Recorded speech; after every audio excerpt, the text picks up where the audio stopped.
Hi, my name is Nilisa Aribalo.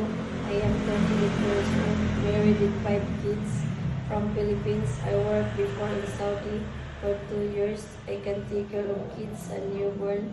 I can clean the house, wash and iron clothes. I can cook biryani, kabsa, sambusa, mulukia, shorba, and willing to learn more.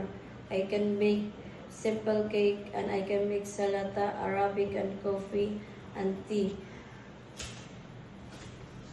I am victim of 1,700 dirhams per monthly salary.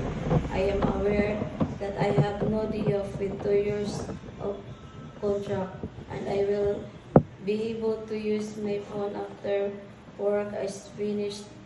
Thank you. Hi, my name is Charlie Garnia, 35 years old, married with 1 kid from Philippines. I worked before in Kuwait for 3 years.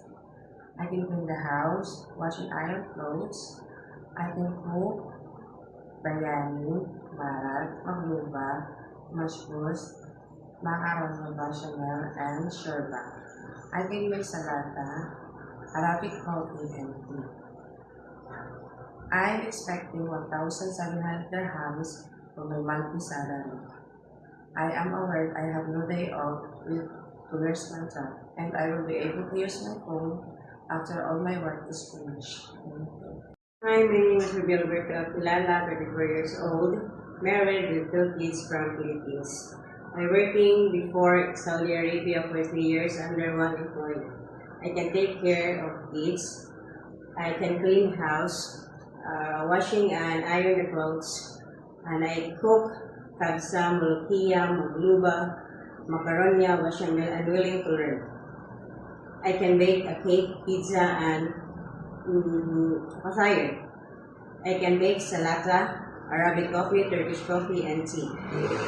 I expecting 1,700 dirham for my monthly salary. I aware I have no day off with 2 years contract. I able to use my phone after all my work is finished. Thank you.